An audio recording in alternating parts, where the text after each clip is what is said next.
Hello everyone and welcome to my channel. I really enjoy pouring on things that I can use in the daily life or give as a present, where you can really display the fluid art you made, so not only as a painting on the wall. So this is a little, you could say eventually a little wooden plate or a little serving tray. It's teak wood, so I'm gonna use something which is with a kind of a negative space, where I leave this in the color of the original plate, and here I'm gonna do the pour.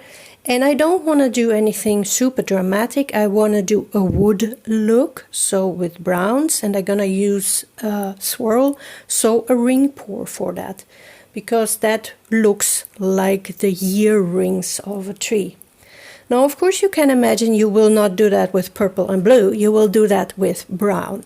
But what you need to consider is that a lot of the colors will mix and in a tree ring pour already. So you need to make a choice to have some contrast with some opaque colors.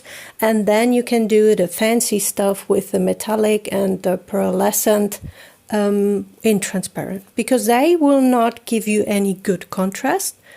They will just give you the close-up look details like the shine and the sparkle, but you need something that is opaque and gives you the contrast. So you will need some browns that are not too close together, and white also eventually. So this is Van Dyke brown, and this is burnt sienna with a little bit of gold in it, and then we have pearl, copper, and Renaissance metallic. Okay, so another thing, like I said, I'm gonna leave this in wood simply, so I'm gonna tape this off. First, I need to say these type of things always look wood, but of course they're treated with something also to give this antique look. So you need to clean it. Stuff will come off. It is also beneficial to rub it off with alcohol, because you don't know what kind of germs and bacteria are in this treatment stuff.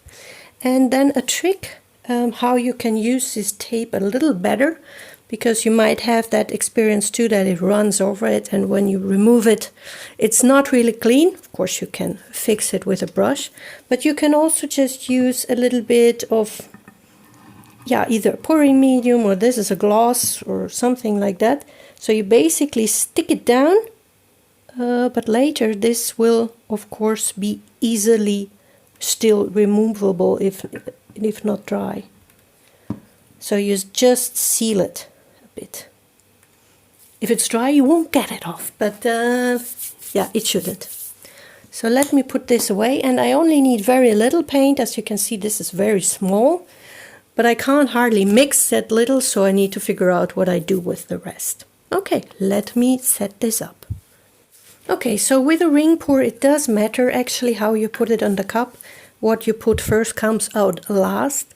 And again, the metallics and pearlescent paint, if you just dump them together, they will just mix and give one color. So make sure you also level them, not all together. Also, you will lose a lot of paint, because when you spread it, the underlaying one, you might disappear. So you never really know what's gonna happen or how it's gonna turn out. So let's try that, and I hope it's gonna be nice. Normally for a tree ring pour, I advise a paper cup, where you can make a real nozzle, that it has a very small opening to come out. But that is that little paint that if I put it in a big cup, it will just disappear on me. So I'm gonna put a little bit of opaque white at the bottom first, that it comes bright, that it becomes bright at the end, but then directly gonna add some contrast. You don't need to pour this up high, and there's of course no silicone in it. And I'm gonna add a little bit of metallic.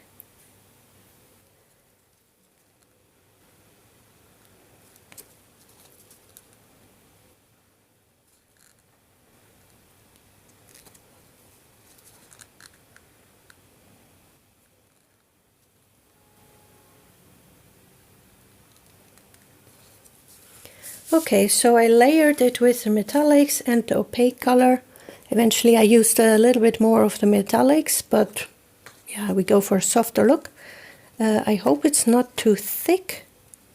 And it's of course even more paint than you would use for this kind of little cup, but yeah, it needs to be a little bit fuller.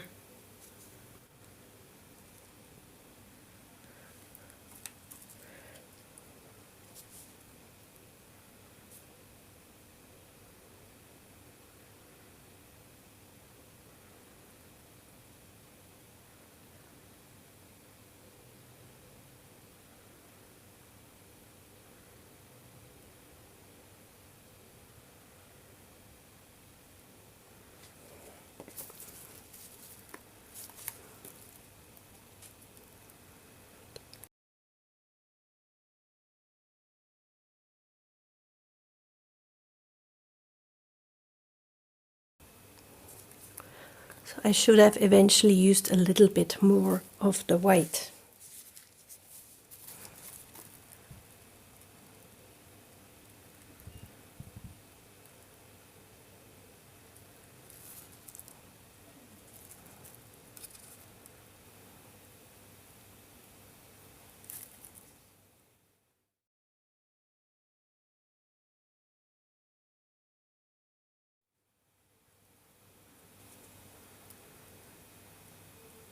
So there's two problems here.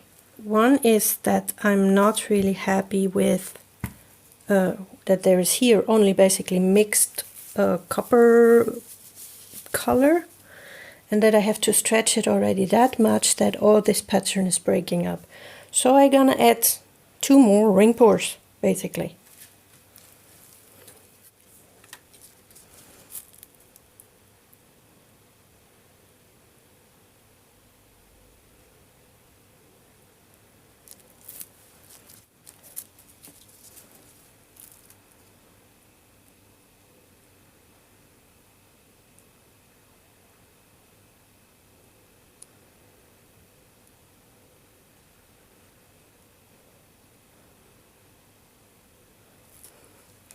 Okay, for a real wood look, there's, to be honest, a little bit too much white now eventually.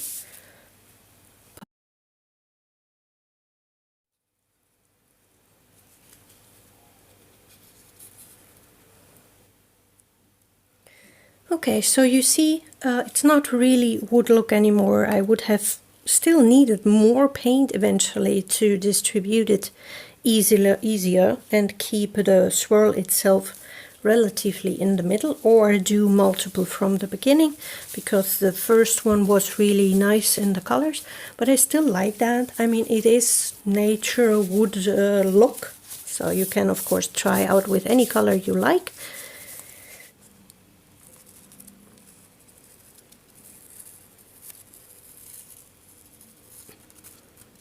There are a few lines, but I guess I will clean that up later. Or can I already? Don't want to make it worse. What mostly happens. Okay, so you don't need to because there's no silicone, but there's eventually air bubbles, so I'm gonna torch it. At the end, I'm gonna, after it's dry and cured and cleaned, I eventually gonna apply a coat of gesso to also get this connected, and then you can use it to serve like little tapas or something like that. Even with heat resistant and food proofed resin, I would not advise to use it as a cutting board though.